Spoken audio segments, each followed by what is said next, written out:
Verschreven 1962.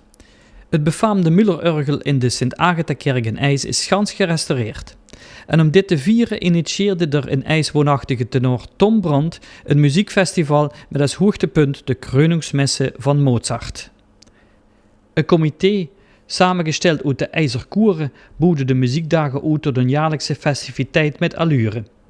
Daarna is begin jaren 90 de Muziekdagen IJs zich afgescheiden van de zangkoren van IJs en is er de Stichting Muziekdagen IJs in het leven geroepen. Vanaf die jaren zijn er eigenlijk naast de uitvoering van de Kreuningsmis ook steeds andere concerten gegeven. In eerste instantie op de IJzerhof, vrijdagavondconcerten, openluchtconcert. Daarvoor worden ook nog wel eens andere concerten, maar de laatste jaren, eigenlijk vanaf de eind 90er jaren, hebben we vorm gekregen dat we een drietal concerten organiseren. De laatste 9 jaar beginnen we op zondag met een wandelconcert, een intieme gelegenheid in Elkerade. We proberen voor artiesten van groot formaat te krijgen.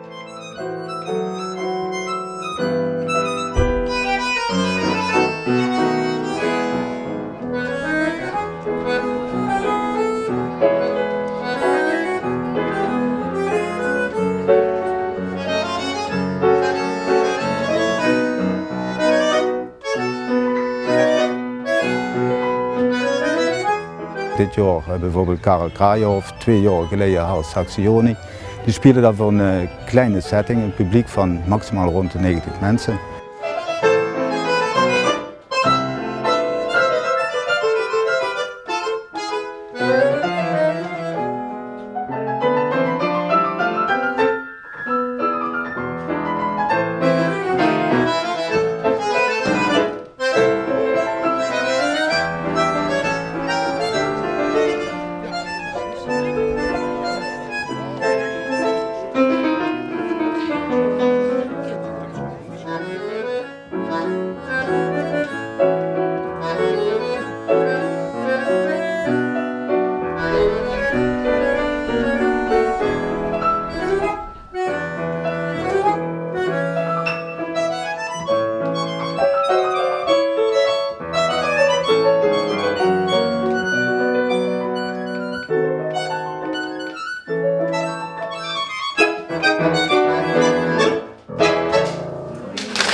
Wij komen uit de Beemster, super plat. Dan kom je hier opeens, had het gevoel alsof we op vakantie waren. Een kleine setup hier in Elkenrade. Speelt u vaker voor zo'n klein publiek? Ja, dat vind ik een van de leukste dingen juist om te doen. Want het is een heel intiem concert zo, hè? Met z'n tweetjes.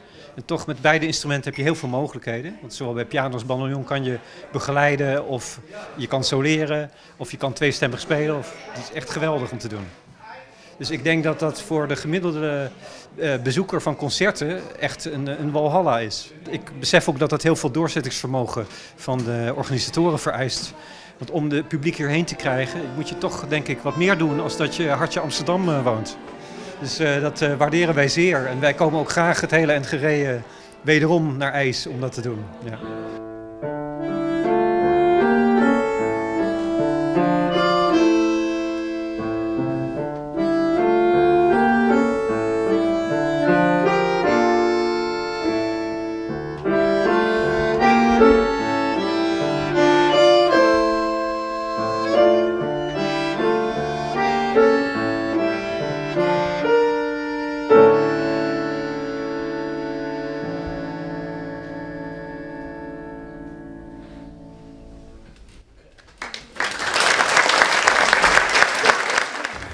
Als we de financiële middelen hebben, dan proberen we een midweeksconcert te organiseren, zoals vandaag Dance of Joy met Bach meets Klezmer.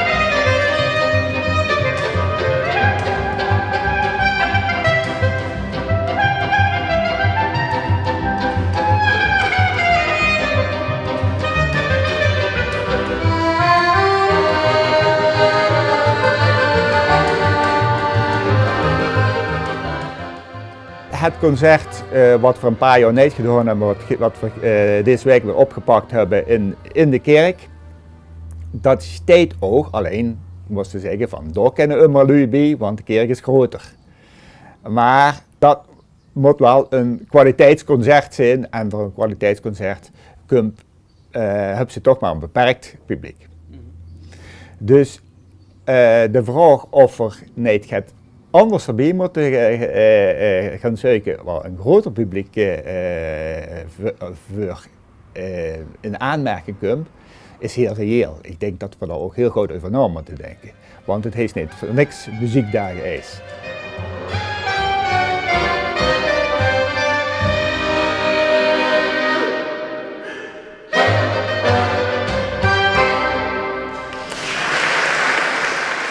Je zou zich de vraag kunnen stellen waarom dat ze geen evenement organiseert die weekvullend is, zowel voor jong en oud als voor de jeugd.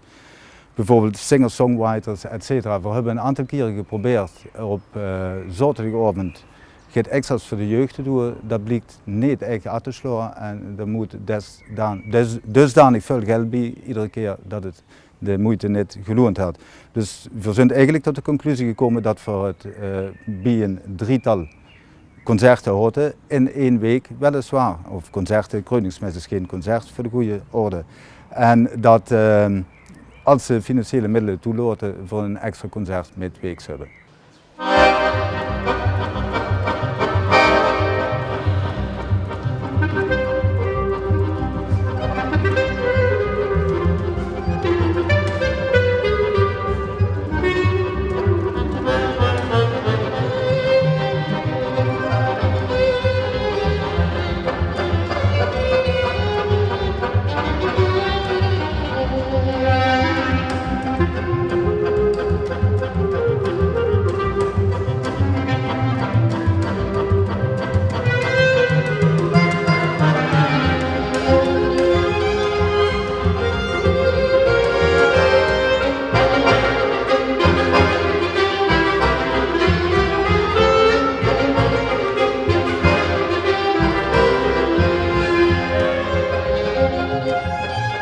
Ik zie het enthousiasme van de mensen die de muziekdagen IJs traditioneel bezoeken, maar ook steeds weer nieuwe mensen die hier naartoe komen om een van de uitvoeringen mee te maken. Dan prijs ik me nog steeds gelukkig.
Nou, alleen Kroningsmessen is het nooit geweest, maar Kroningsmessen waren toch wel immer het hoofddoel van de muziekdagen. Tot op de dag van vandaag zijn er veel lui die zeggen, de muziekdagen, dat is de Kroningsmessen.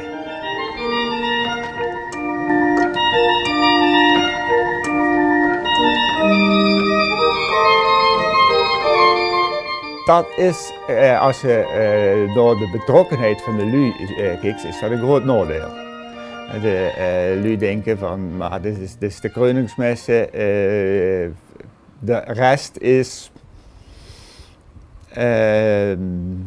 ja, laat ik een woord noemen, een beetje elitair.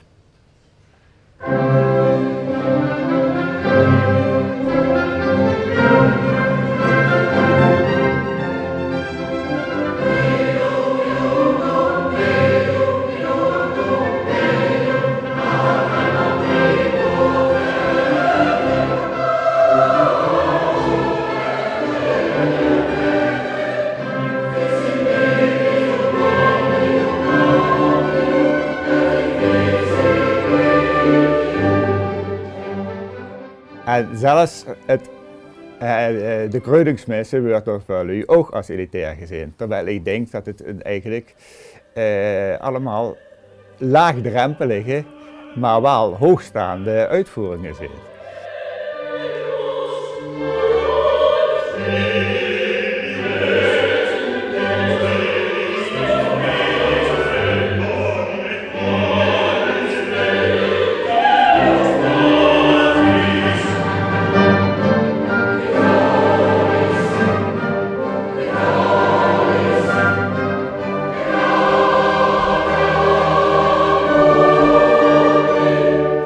Ja, de bezoekersaantallen zijn nog steeds groot en het enthousiasme van de mensen en de waardering van de mensen voor hetgeen dat we hier organiseren is en blijft buitengewoon goed. Dus dat geeft de Ozar Stichting nog steeds de moed om zo verder te gaan.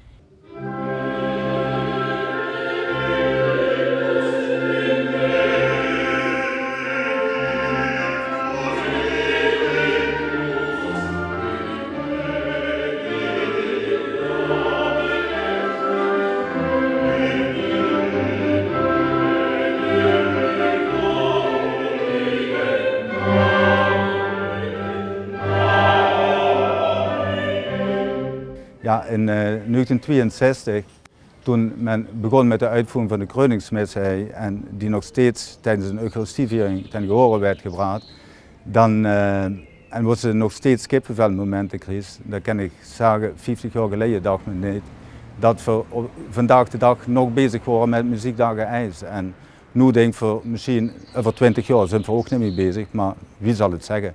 We proberen in ieder geval op deze manier door te gaan en waar nodig natuurlijk met de tijdsgeest mee te gaan.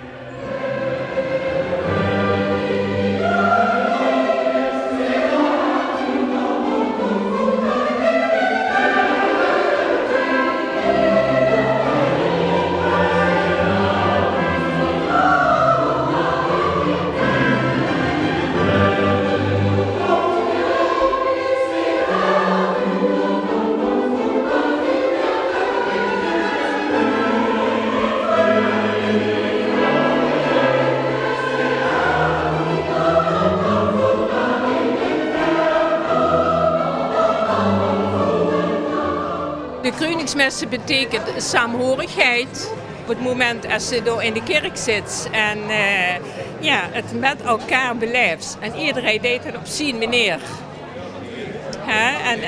Iedereen heeft zo zijn eigen ervaringen. Maar zoals ik vandaag,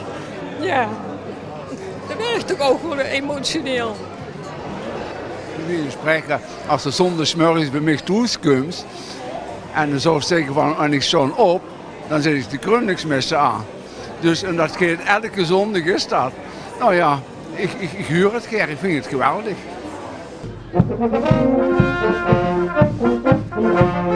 Het is de eerste keer en wij zijn heel enthousiast. Maar de dirigent is een vriend van mij, Ed Raske. Ik ben een probeslid in Maastricht. En wij maken veel publiciteit voor dit evenement en terecht. En we zullen dat blijven doen. Heel enthousiast. Ja.